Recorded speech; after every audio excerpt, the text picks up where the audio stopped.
Olá a todos. Então, hoje vamos começar com o nosso tema de obesidade. Eu sou a doutora Érica Carvalho Vicentim, endocrinologista da região sul da Policlínica do Gama.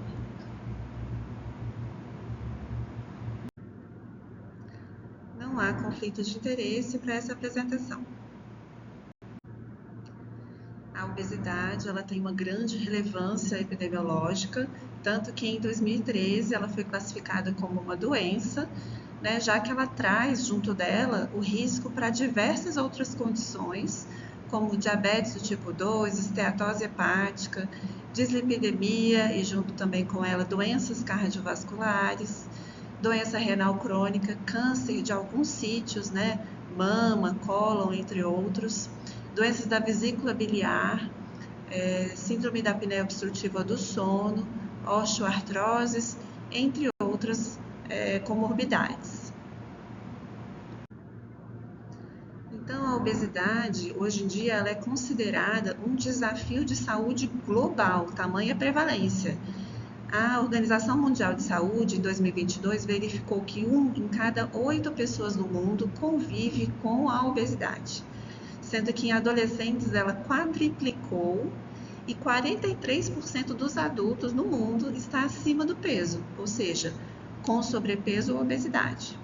E no Brasil, o IBGE estimou que em 2019, 60% da população adulta estava acima do peso, sendo que 20% da população adulta já tinha diagnóstico mesmo de obesidade, E os adolescentes também e crianças estão também nessa estatística. 19% dos adolescentes estão acima do peso e 8% dos adolescentes estão obesos. Então, a gente vê realmente a relevância epidemiológica, a importância de a gente estudar esse tema e da gente conseguir abordar esse tema na atenção primária à saúde, que é onde a gente tem o maior acesso dos usuários, da população. Bom, então para a gente poder iniciar esse estudo, a gente precisa primeiro definir e classificar a obesidade. O que mais se usa para a gente definir a obesidade é realmente o IMC, que é quando a gente pega o peso e divide pela estatura ao quadrado e vai encaixar aqui na tabela, que a gente ainda tem aqui as diretrizes de 2016 ainda como sendo nossa base, e a gente classifica de acordo com a relação do IMC. Quando a gente considera acima de 24, 25, a gente já vai considerar um sobrepeso, e acima de 30, obesidade, classificando em obesidade grau 1, grau 2 e grau 3, de acordo com o nível do IMC. Mas existem também outras maneiras da gente poder definir a obesidade, por exemplo, através da cintura abdominal. Então, homens que têm cintura abdominal maior que 90 centímetros, a medida da cintura, ou mulheres acima de 80 centímetros, já são considerados obesos centrais, obesos com obesidade visceral. Outras maneiras também, o uso da medida das pregas cutâneas pode ajudar a gente a definir também a obesidade. Ecografia abdominal, tentando avaliar obesidade visceral e também proporção de gordura e massa muscular. A própria bioimpedância, que vai fazer essa avaliação corporal, tentando identificar gordura subcutânea, gordura visceral, massa magra. E o DEXA também, que é o padrão ouro, apesar de usar radiação, para também avaliar essa parte de composição corporal, que vem sendo cada vez mais valorizado nos trabalhos como definidores de comorbidades, definidores de gravidade da obesidade. Bom, então, existem algumas sociedades que estão tentando trazer um outro olhar sobre o diagnóstico e a classificação da obesidade, tentando também valorizar comorbidades que estão associadas, riscos que estão associados a essa condição. Então, a Associação Americana de Endocrinologistas Clínicos trouxe uma classificação em que ela coloca o estadio 0 quando há um sobrepeso ou há uma obesidade pelo IMC, mas sem complicações clínicas ou psicológicas, qualquer um desses pontos. O estadio 1 seria então um sobrepeso ou obesidade, mas com já alguma complicação leve, que consegue ser tratada ali sem grandes dificuldades. E o estadio 2, que já seria um sobrepeso ou obesidade, com pelo menos uma complicação já severa. E uma outra classificação também que está sendo mais utilizada agora essa classificação de Edmonton, que vai estadiar também a obesidade, considerando as complicações que a obesidade pode trazer. Então, ele coloca como o estadio 0, a obesidade que não tenha fatores de riscos, não tenha sintomas físicos, psicopatológicos, limitações funcionais ou de bem-estar, que a gente sabe que também é bem prevalente, né, na obesidade. Então, esse estadio 0 seria essa obesidade que não tem nenhuma dessas condições. No estadio 1, já teria algum fator de risco subclínico relacionado, algum sintoma físico ou psicológico leve, limitações funcionais leves ou do bem-estar de qualquer alteração. Então, qualquer alteração de glicose ou lipídios também já entraria aqui no estadio 1. No estadio 2, já teriam doenças mais estabelecidas, doença crônica estabelecida relacionada à obesidade, limitação moderada de atividade de vida e ou de bem-estar, com qualquer um desses diagnósticos aqui presentes. Então, diabetes tipo 2, lipidemia, hipertensão, artrite gota, síndrome de apneia obstrutiva do sono, ansiedade, depressão, fígado gorduroso, insuficiência cardíaca ou medicação para anticoagulação. Peço desculpa que saiu duplicado. E no estadio 3, a gente já teria danos estabelecidos em órgão-alvo, então já são comorbidades que se agravaram junto ali com a obesidade. E aí teriam psicopatologias significativas, limitações funcionais significativas, angina, infarto agudo do miocárdio, insuficiência cardíaca congestiva, trombose, doença de artéria coronária, DPLC, dispneia, revascularização miocárdica, acidente vascular cerebral. Então, já seria um estadio mais grave, com alterações mais significativas relacionadas à obesidade. E no estádio 4, ele já coloca como uma condição potencialmente terminal, né? Então, são deficiências já graves, doenças crônicas relacionadas à obesidade que trazem grande limitação ou já condições de saúde muito graves, já muito sem oportunidades de tratamento, né? Já consideradas terminais. Vamos falar um pouco agora sobre a fisiopatologia, que é tão complexa na obesidade, por isso tão difícil de tratar e da manutenção, né, dessa doença crônica ao longo do tempo.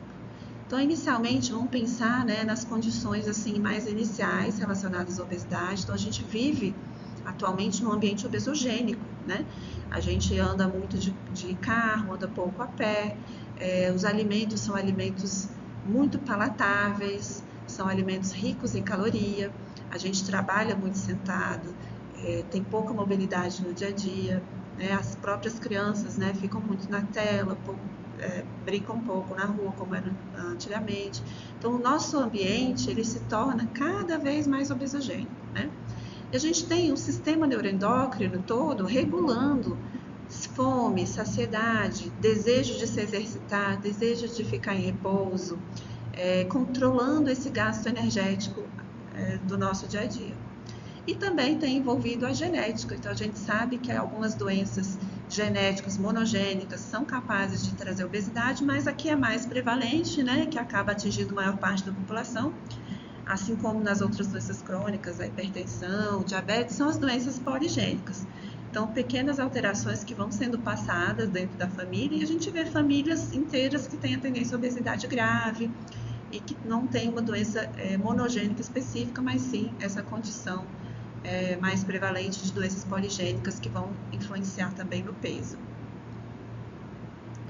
Então, como eu tinha dito, né, ambiente obesogênico. Então, a gente tem maior ingestão calórica, alimentos muito palatáveis, baixa saciedade.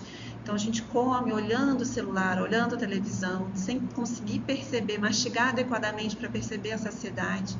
A própria insegurança alimentar é um fator decisivo também para a obesidade. Então, as pessoas que têm uma menor condição financeira de adquirir seus alimentos vão buscar alimentos mais calóricos, que promovam a sensação maior de saciedade, que geralmente são carboidratos e que geralmente são produtos industrializados, pobres em fibras, em vitaminas, em micronutrientes, né? Pela uma variedade alimentar pequena, pouca proteína. Então, vai buscar sempre os alimentos que são mais acessíveis do ponto de vista econômico né? E isso vai trazer também, essa própria insegurança alimentar, um risco maior para a obesidade. A questão da atividade física, que a gente tem no dia a dia, muito menos atividade física, a gente fica muito mais sentado, se locomove mais de automóvel ou de transporte público e não tanto caminhando, né? Isso também vai facilitar a obesidade, o estilo de vida e as fases da vida também, que muitas vezes estão relacionadas a mudanças de emprego ou uma atividade, ou a pessoa na fase que ela começa, que ela tem mais responsabilidades na família, junto com as responsabilidades financeiras, e aí acaba não tendo a disponibilidade, né, de ter o tempo ali para produzir a sua própria refeição, acaba comendo coisas mais industrializadas, mais rápidas, fast food, e também destinando menos tempo à saúde de maneira geral, atividade física, né, alimentação.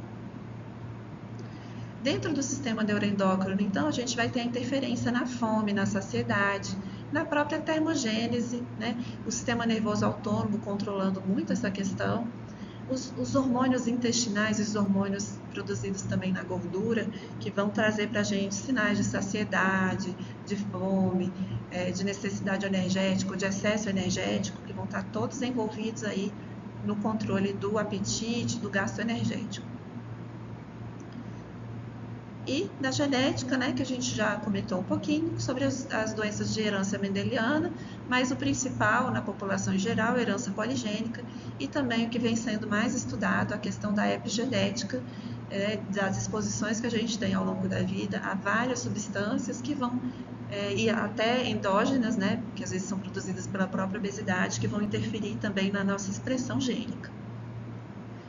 Outras questões que também estão envolvidas, o uso de medicações, né, que a gente tem que estar atento na hora da nossa prescrição, da nossa avaliação do paciente obeso. Então, tem alguns antidepressivos, antipsicóticos, estabilizadores do humor, que vão interferir na questão da fome, da saciedade, do gasto energético. Antirretrovirais, hipoglicemiantes, corticosteroides, são medicações que estão envolvidas, sim, em alterações do peso. Então, a gente deve avaliar essas medicações, a necessidade delas, a possibilidade de trocas dos pacientes que já estão com essa tendência à obesidade, né, dentro do que é possível. Outra questão, distúrbios do sono, transtornos psíquicos, transtornos alimentares. Então, esses transtornos, a alteração do sono, ela também vai promover alterações neuroendócrinas, que vão estar envolvidas em apetite, saciedade, gasto energético, disposição para a atividade física e, com certeza, dessa maneira vão interferir também nesse processo de obesidade.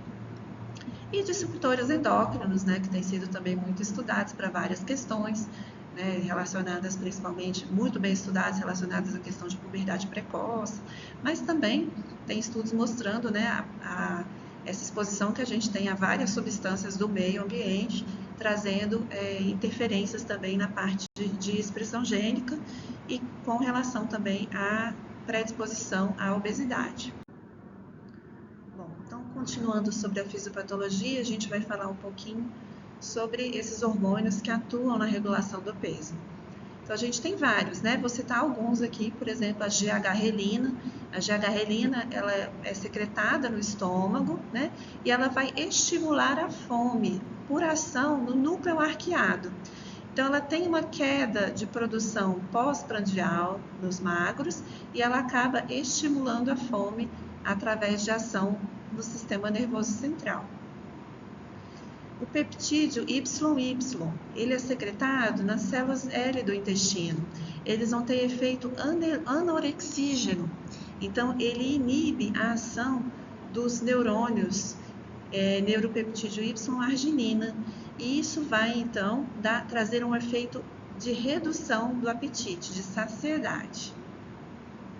O GLP-1, que a gente já ouve bastante falar, né, que também é secretado na célula L do intestino.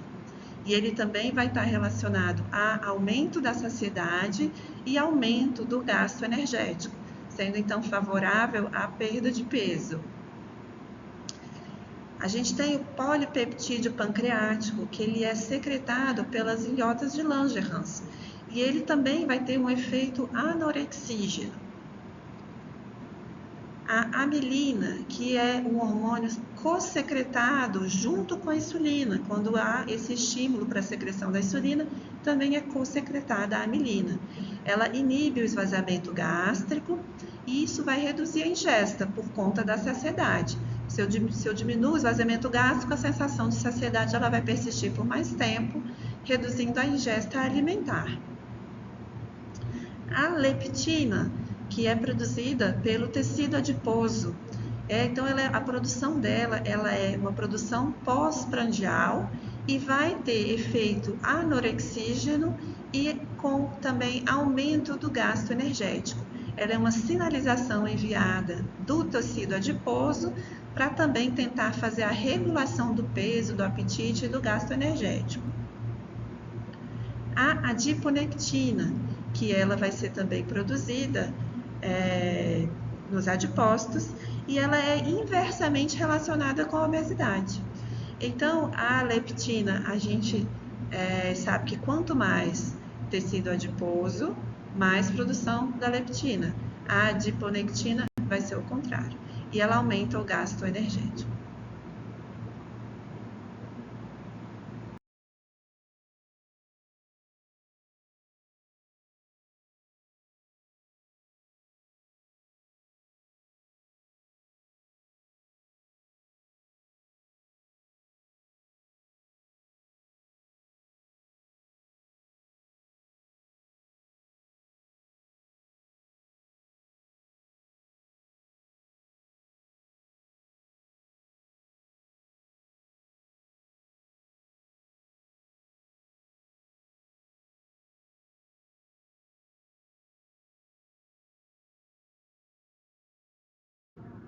Bom, então como que acontece todo esse ciclo, né, de saciedade, gasto energético, aumento do apetite?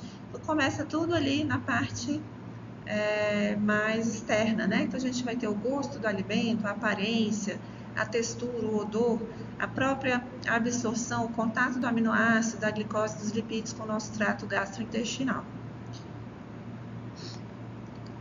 E isso vai trazer sinalizações. Então, através desses hormônios que eu comentei há pouco, leptina, insulina, outros hormônios, né? Colecistoquinina, peptídeo YY, glucagon, GH-relina, o próprio GLP-1. Então, esses estímulos externos, eles vão estimular essa secreção hormonal, que vai trazer sinais aferentes para a parte do sistema nervoso central.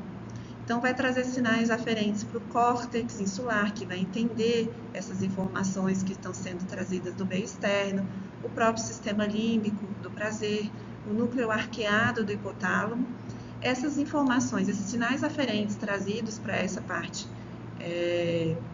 neurológica, né, vai então estimular os neurônios que vão ser responsáveis tanto pela parte de necessidade de comer, quanto pela parte de saciedade, tentando trazer, né, de maneira inteligente esse equilíbrio para o nosso corpo.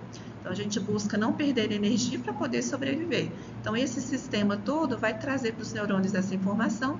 Então, os neurônios do neuropeptídeo Y, arginina, eles vão ser ativados pelo jejum e pela baixa energia. Então, quando começa a ter jejum prolongado ou perda energética, a gente começa a perder peso por algum motivo, esses neurônios eles são ativados. E os neurônios PONC e CART, eles vão ser ativados pelos estados pós-prandiais, e quando a gente tem alto estoque de energia. Então, esse balanceamento vai sendo feito através dos estímulos desses dois grupos aí de neurônios, que vão ou tentar regular o peso para mais ou para menos, ou o gasto energético para mais ou para menos. E eles vão gerar, então, estímulos que vão ser recebidos nos núcleos paraventricular e lateral do hipotálamo.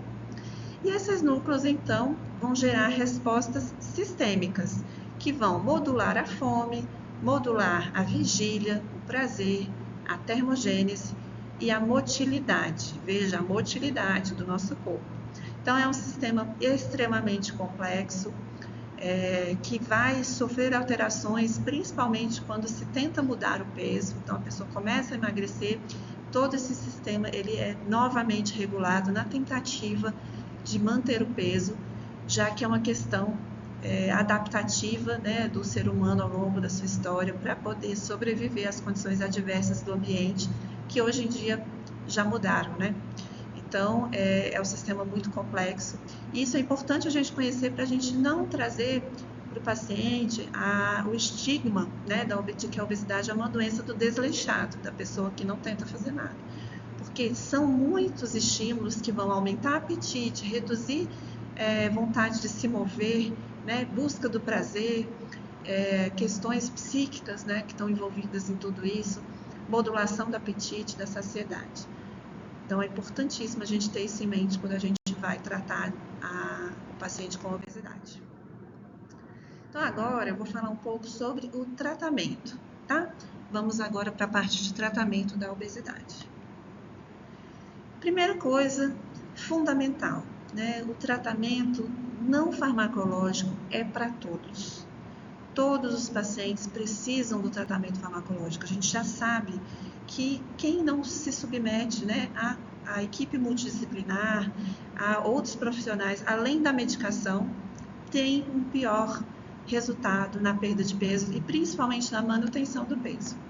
Então, a gente precisa de restrição calórica, melhora do componente nutricional.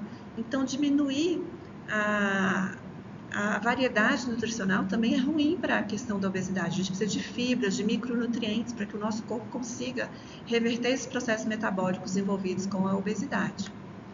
Terapia cognitivo-comportamental. Então, como não é fisiológico perder peso, né? A gente acabou de ver que não é fisiológico, nosso corpo se adapta para tentar não perder o peso. Então, a terapia cognitivo-comportamental ela vai ser fundamental para que a pessoa trabalhe condições emocionais de motivação para que se mantenha dentro desse processo de perda ponderal, apesar de toda a dificuldade que a gente encontra ao longo do caminho.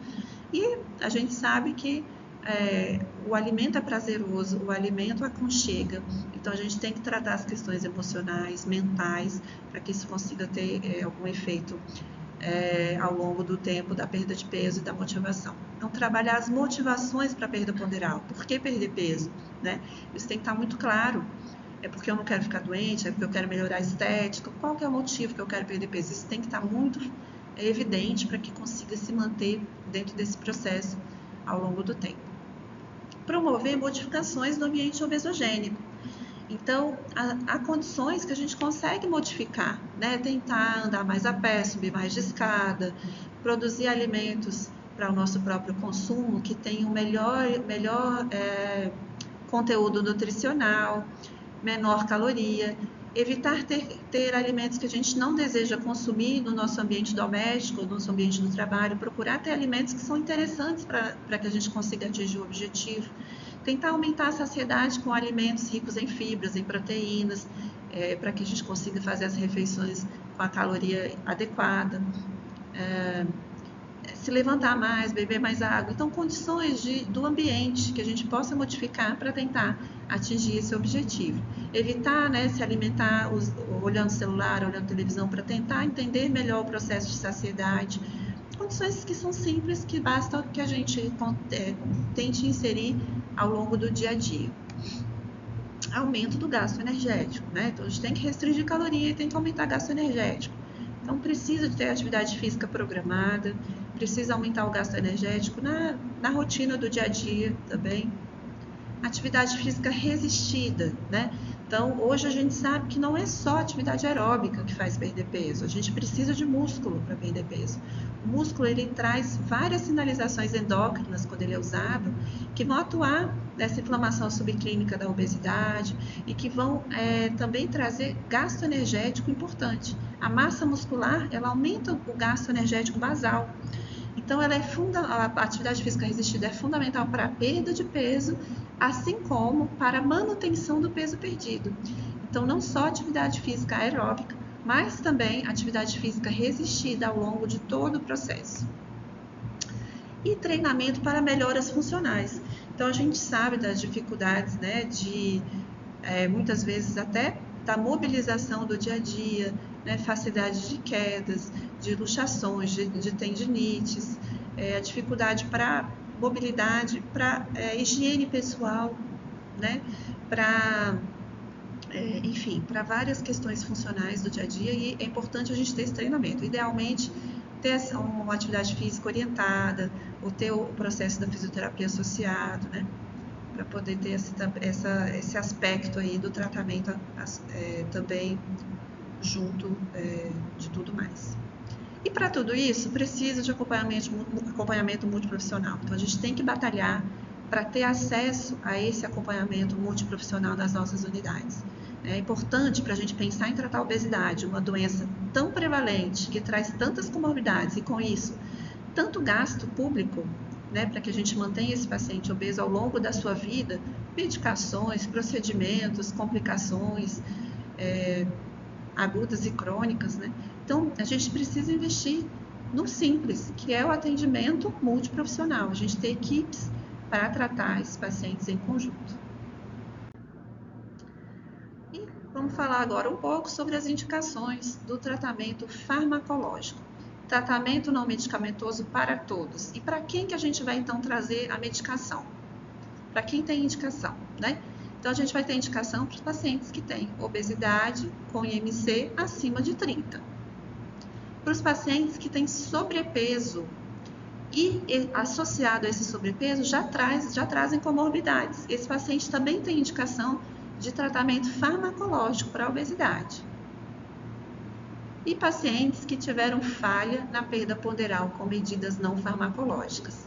Então, a gente teve uma tentativa de tratamento não medicamentoso, com mudança do estilo de vida, com apoio multiprofissional. Esse paciente não conseguiu ter uma perda de peso satisfatória, então esse paciente também é candidato ao uso de medicações para auxiliar nesse tratamento. Outras indicações também possíveis são pacientes que possuem obesidade visceral, como a cintura abdominal elevada ou síndrome metabólica, mesmo com o IMC normal. Olha que interessante, né? Então, a gente pode até pensar em tratamento farmacológico para pacientes que têm essa obesidade visceral, porque a gente sabe que esse papel da obesidade visceral nas complicações crônicas é fundamental no perfil de resistência insulínica, no aumento de doença cardiovascular, entre outras coisas. Então, esses pacientes, mesmo com IMC normal, a gente pode pensar, sim, em tratamento farmacológico associado. Não farmacológico para todos. Farmacológico a gente vai individualizar e tentar observar esses critérios. O que temos hoje, né, de medicação disponível para ser utilizada, aprovadas aí na Anvisa ou às vezes usadas até off-label, né, mas já no Brasil. Então, a gente tem a sibutramina, que houve, né, alguns momentos que a Anvisa suspendeu seu uso, mas hoje em dia ela é aprovada para uso, com características próprias de termos de responsabilidade do médico, para uso delas. O Orlistat, os análogos do GLP-1, e já está entrando também um associado ao GIP, que é o peptídeo gastrointestinal, secretado também lá junto com o GLP-1 nas células intestinais. Para uso off-label, a gente tem fluoxetina, sertralina e topiramato. A gente já tem também no mercado brasileiro a bupropiona com o naltrexone, em associação para tratamento da obesidade, e o tratamento cirúrgico. Então, a gente vai tentar falar agora de cada um desses tratamentos. Bom, então, inicialmente falando da sibutramina. A sibutramina, ela é uma medicação que bloqueia a recaptação da noradrenalina e da serotonina. Faltou uma letrinha aqui, desculpa. Ela tem efeitos possíveis, né, de elevação da pressão arterial e da frequência cardíaca. Esses efeitos precisam ser monitorados, principalmente no início do tratamento. Portanto, pessoas que têm pressão arterial descompensada ou que já têm alguma taquiarritmia, algum problema relacionado à frequência cardíaca, não devem utilizar a sibutramina. Ela pode também causar alterações de humor, alterações de ansiedade e boca seca. Então, essas alterações psíquicas precisam também ser monitoradas, especialmente no início do uso. Há casos em que precisa se suspender a medicação por conta da intensidade dessas alterações psíquicas. Então, ela precisa também ser monitorada. Houve, então, um estudo, o SCOUT, onde se observou o aumento de eventos cardiovasculares no grupo que tinha doença coronariana. E esse estudo, então, motivou aquela dificuldade que se teve com relação à Anvisa, porque nesse estudo houve sim um aumento de eventos cardiovasculares, mas a seleção dos pacientes para uso foram selecionados pacientes que já tinham doença coronariana. Então, esses pacientes que já têm doença coronariana, outras cardiopatias, eles não são candidatos a usar a sibutramina. Para esses pacientes é proscrito o uso da sibutramina. Então, a gente precisa de uma avaliação cardiovascular mínima, especialmente em pacientes com mais de 35 anos, para descartar a doença coronariana, para que a gente possa fazer o uso seguro da sibutramina. A sibutramina, ela é prescrita na receita azul B2, então é na B, é na B2. E ela precisa também estar prescrita junto com esse termo de responsabilidade do prescritor, não do paciente. Então, esse termo ele é disponível na internet, inclusive na Sociedade Brasileira de Endocrinologia, tem no site, mas consegue-se também em outros meios, e qualquer médico pode prescrever. O importante é a gente avaliar pacientes que tenham contraindicações ao uso, alterações de pressão arterial e frequência cardíaca, doença coronariana, transtornos de humor e de ansiedade que estejam descompensados e fazer o monitoramento desses pacientes para que a medicação possa de fato trazer benefício e não mal, né? A perda ponderal esperada é mais ou menos 5%, entre 5% e 10% do peso corporal.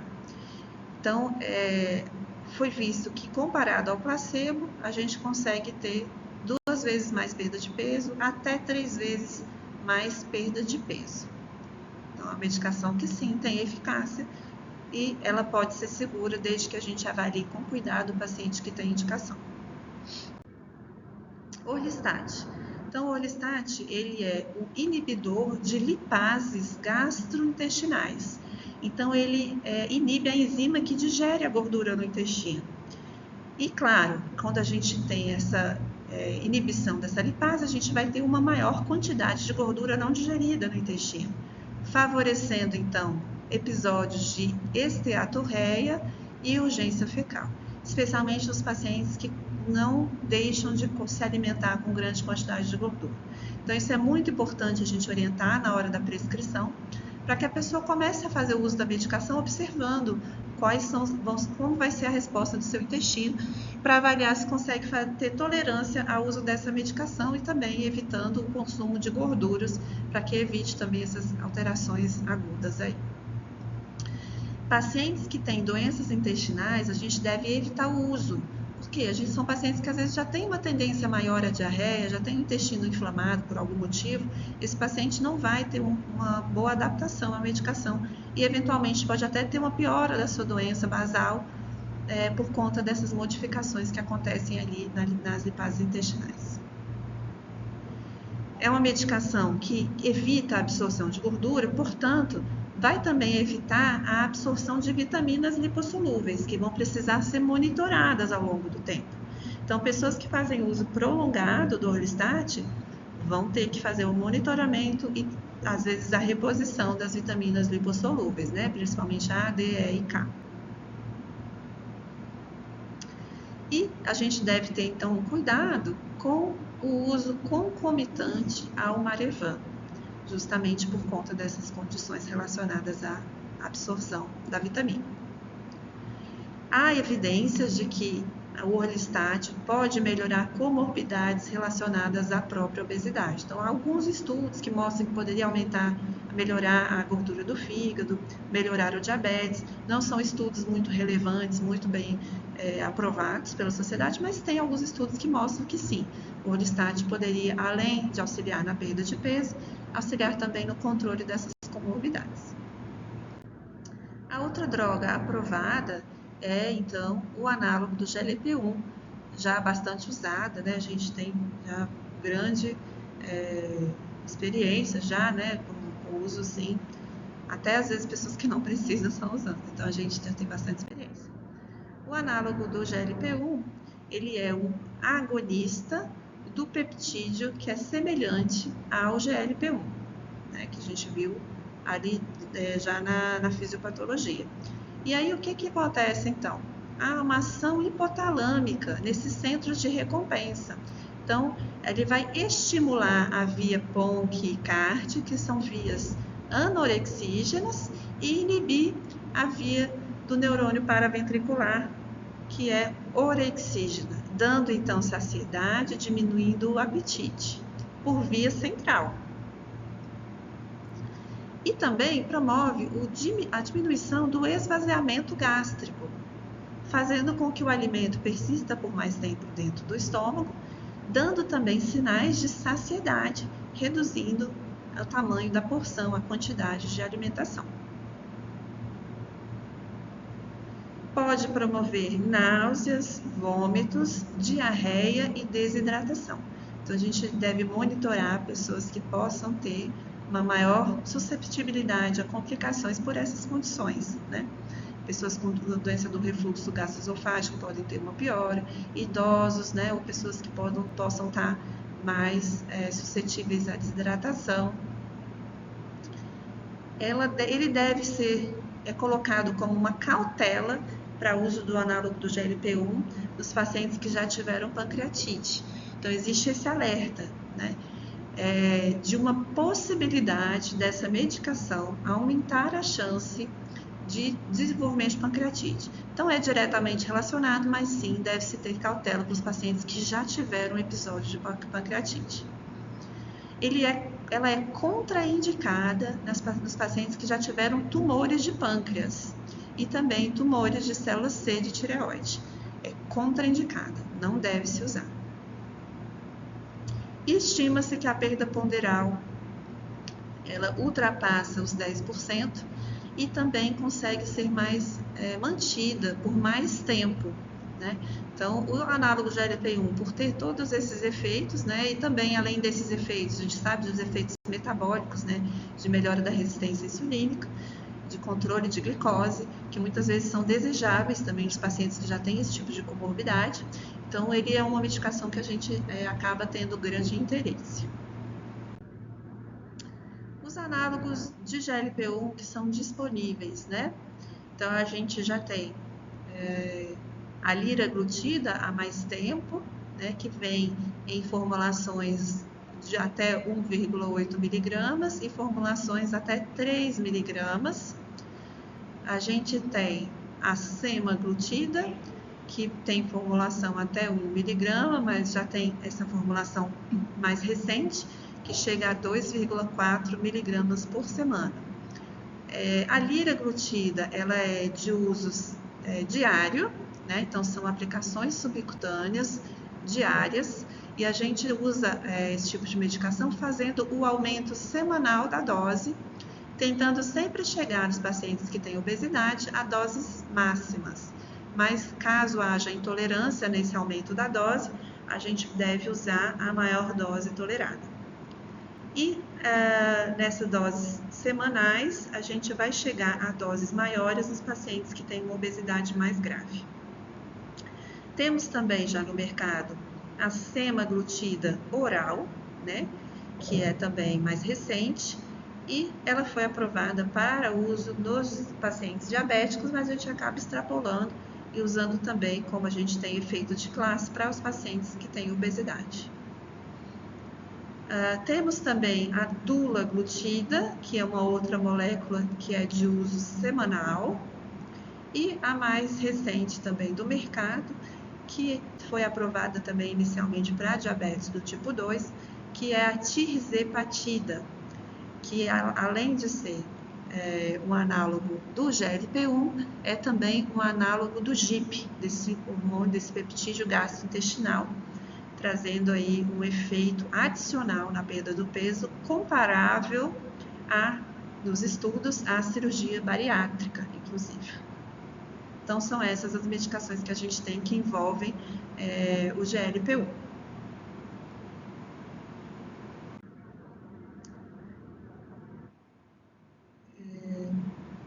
Bom, falando um pouquinho então sobre a fluoxetina e a sertralina, que são medicações utilizadas off-label para a obesidade, são inibidores de recaptação da serotonina, são de uso off-label para a obesidade, vão ter um melhor efeito, né, em termos de redução do apetite dos primeiros 6 meses de uso. É interessante, mais interessante, nos pacientes que têm um padrão alimentar beliscador, que tem um pouco de relação com a questão da ansiedade, da compulsão alimentar, dos transtornos alimentares de maneira geral. Também para pacientes com bulimia, né, com transtorno de compulsão alimentar e que tem esse padrão beliscador. Indicação, então, para transtornos também alimentares. O topiramato, também utilizado off-label para a obesidade, ele modula os recaptadores do GABA. Ele ainda é off-label e ele pode trazer como efeitos adversos alteração de memória, de concentração, da linguagem, parestesia. Ele é teratogênico. Então, são questões que às vezes limitam também um pouco o uso, claro. A tolerância é muito individual, mas é importante a gente estar atento aos efeitos adversos também. Nos Estados Unidos, ele está já há bastante tempo liberado para a obesidade, em associação com a fentermina, que é essa medicação, quizímia, mas não temos ele liberado para a obesidade no Brasil. A bupropiona associada ao naltrexone é uma outra medicação para a obesidade. Ela atua no receptor adrenérgico e dopaminérgico no hipotálamo. O naltrexone ele é um antagonista do receptor opioide. E no Brasil é liberado para o tratamento de obesidade, já, né, com essa molécula que já está no mercado, que se chama Contrave.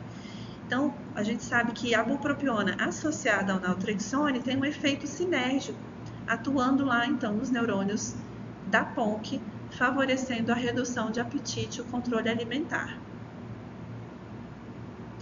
Tem uma redução estimada de 4,8% do peso corporal. Pode ter de efeito adverso náuseas, tonturas, cefaleia. E uma questão bastante importante é que pode diminuir o limiar convulsivo. Então, pacientes que já tratam de epilepsia ou que tiveram crises convulsivas por alguma outra causa, não são pacientes em que a gente deve utilizar essa medicação, porque ela pode diminuir o limiar convulsivo, promovendo, então, facilidade para crises convulsivas. Coloquei esse slide só para a gente lembrar dessas medicações que já foram usadas há bastante tempo, né?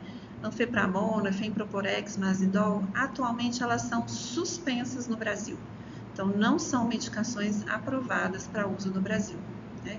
Isso porque a gente sabe que elas são anorexígenos derivados da anfetamina, aumentavam sim o gasto energético, mas tinham a possibilidade de causarem dependência, né? Além dos efeitos cardiovasculares, do aumento do risco cardiovascular.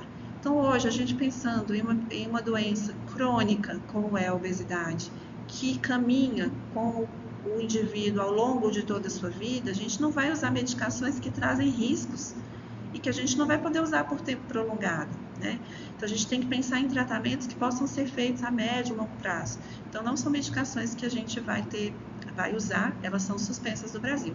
Trazem também alterações psíquicas por essa ação estimulante e tem essa impossibilidade do uso prolongado, sendo contra o que se entende hoje como tratamento para obesidade. Então, a gente não adianta usar um remédio 1 mês, 2 meses e perder 20 quilos e no mês seguinte reganhar. Eu preciso de um tratamento consistente que vá trazendo perdas de peso, manutenção de peso ao longo de toda a vida. O Venvance, né? Então, vou falar um pouquinho sobre o Venvance. O Venvance ele é um profármaco da D-anfetamina.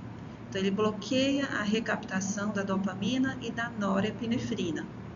Ele é aprovado no Brasil para condições muito específicas. Então, ele não é aprovado atualmente para uso na obesidade.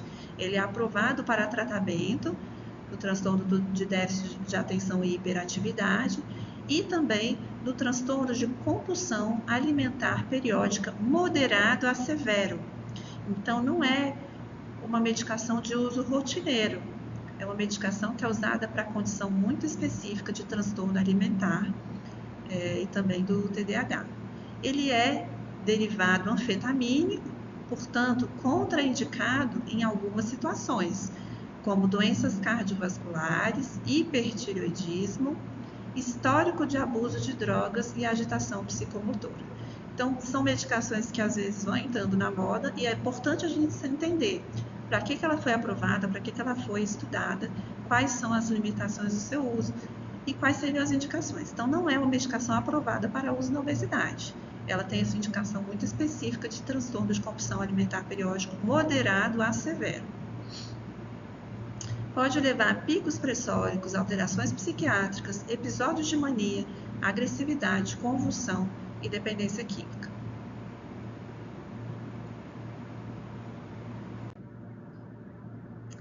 Bom, vamos falar um pouco então do que é a nossa meta, né? Então a gente pensou, já entendeu que a obesidade é uma doença crônica, que vai conviver com o indivíduo durante toda a sua vida, que a gente precisa de medicações seguras, que a gente possa usar por tempo prolongado, que a gente precisa de uma equipe multidisciplinar, né, que possa auxiliar o paciente em todas as mudanças de estilo de vida que ele necessita. E o que a gente então vai esperar? O nosso alvo é uma perda de 5 a 10% de perda ponderal em 6 meses. Não é uma meta extremamente alta.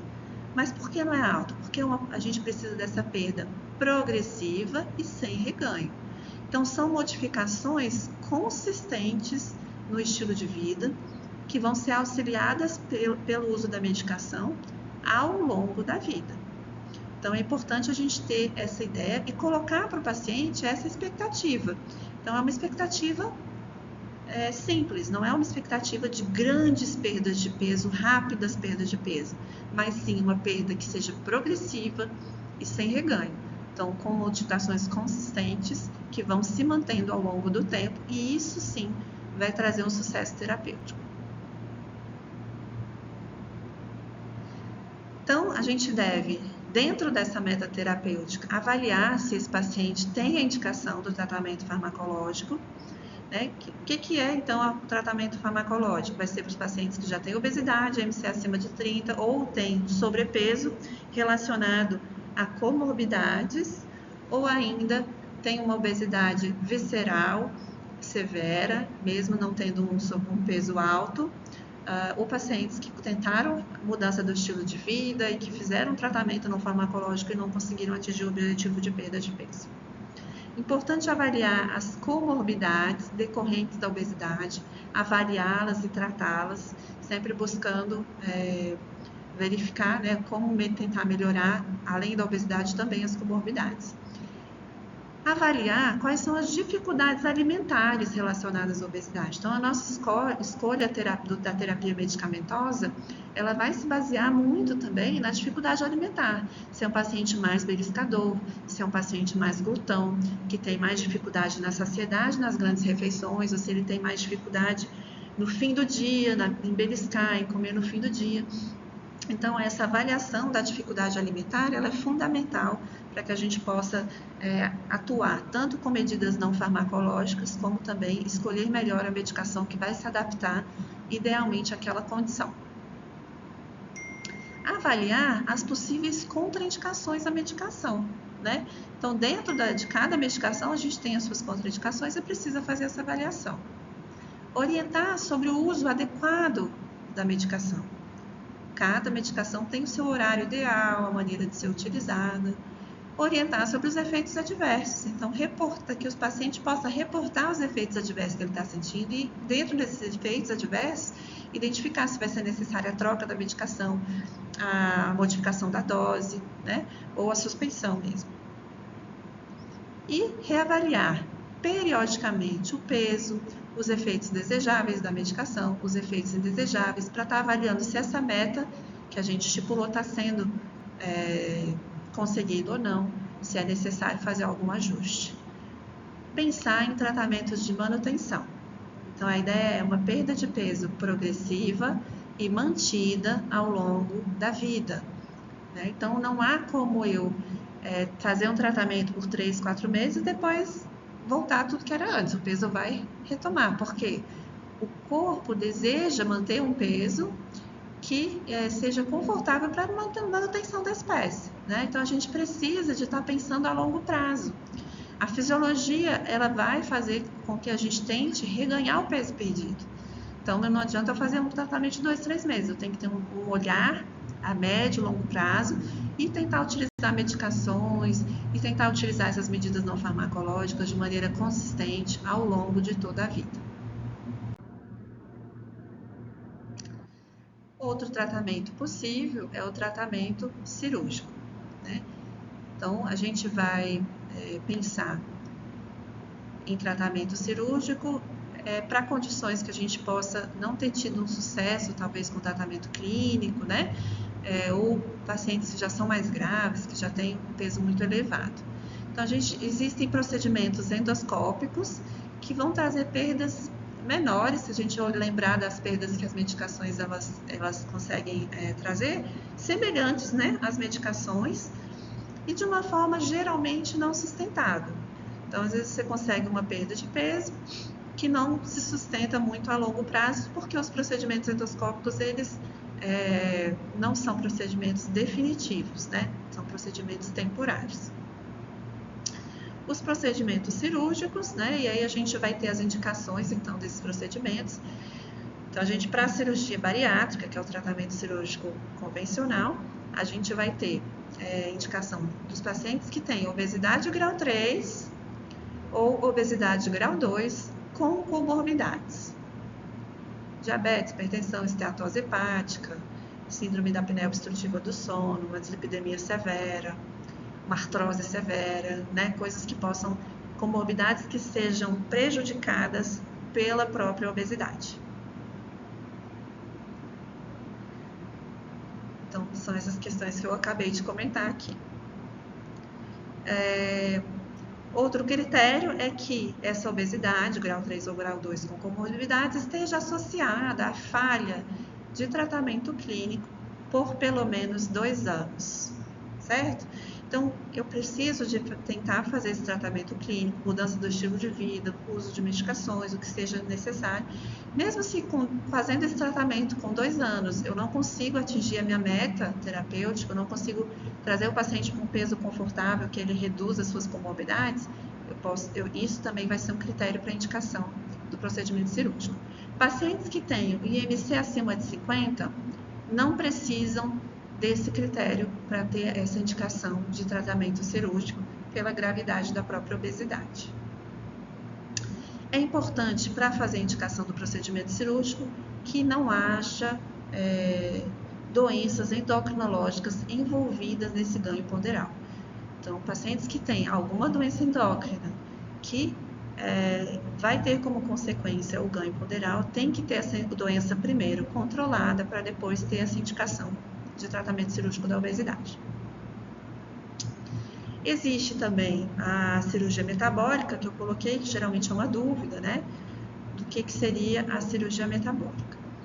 Hoje, o que é feito de cirurgia metabólica é uma cirurgia tecnicamente semelhante à cirurgia bariátrica, com a indicação para pacientes que tenham uma obesidade grau 1, então a gente vai sair aqui da obesidade grau 2 ou grau 3 para a obesidade grau 1, mas que tenham um diabetes descontrolado, apesar de uma terapêutica otimizada. Então, mesmo com a terapêutica otimizada para o diabetes do tipo 2, claro, eu não consigo um controle adequado e é preciso que esse paciente não tenha muitos anos de doença. Por quê? A gente entende que a cirurgia metabólica vai tentar melhorar o funcionamento, principalmente dos hormônios gastrointestinais relacionados ao controle da glicose, e que o paciente precisa de ter ainda uma reserva endógena de produção de insulina para que a cirurgia possa, então, trazer benefício no controle do diabetes. Por isso que recomenda-se que haja um tempo menor de diabetes para que a cirurgia metabólica possa ser indicada.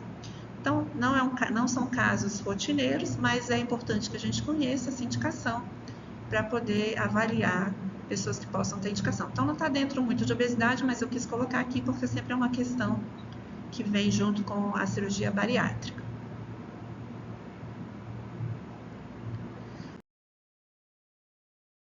Bom, aqui falar bem assim, de uma maneira bem simples sobre os procedimentos cirúrgicos, né?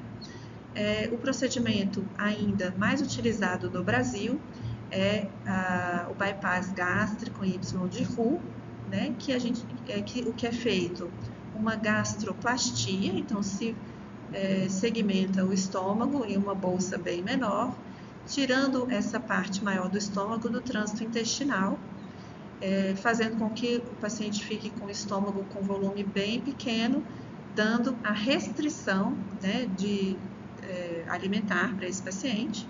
E, além disso, modifica o trânsito do alimento, trazendo as enzimas que são produzidas aqui para a digestão para uma parte mais distal do intestino, para que a digestão dos alimentos ocorra por durante um trajeto menor do alimento através do intestino, fazendo então com que haja um pouco de desabsorção dos alimentos, já que vai ter um trajeto aqui que o alimento vai passar sem ser digerido, né? Então há uma exclusão do estômago maior, uma exclusão de uma porção do intestino onde as enzimas digestivas estão presentes, para que a digestão ocorra aqui nessa parte mais distal. Portanto, essa técnica que é mais utilizada no Brasil, ela é restritiva e ela é desabsortiva. A segunda técnica mais utilizada no Brasil é o sleeve, né, o sleeve gástrico.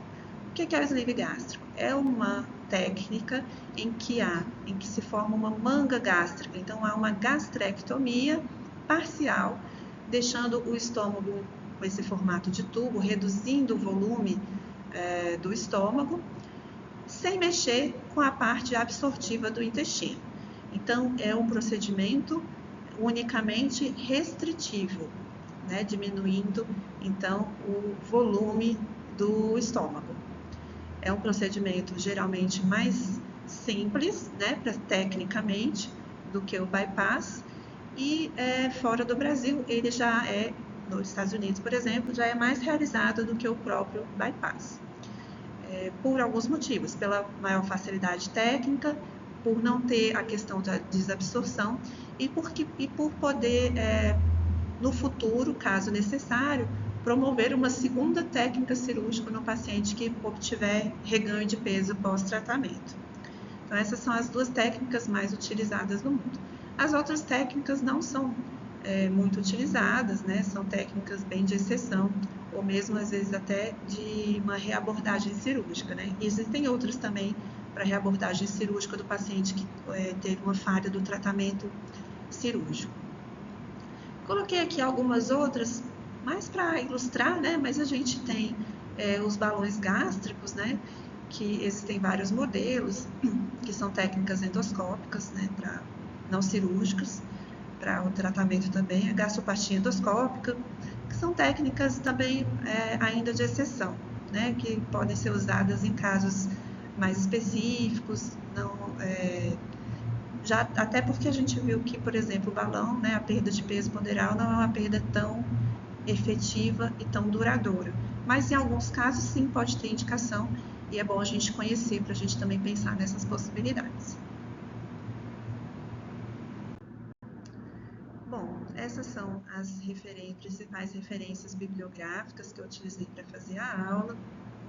Queria deixar algumas mensagens finais, então a gente lembrar que a obesidade é uma doença crônica, é uma doença que a gente convive com ela ao longo da vida, né?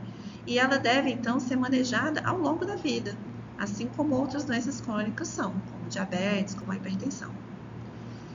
Todo tratamento, qualquer tratamento escolhido para tratar a obesidade deve estar associado ao tratamento não farmacológico e multidisciplinar, sempre, né?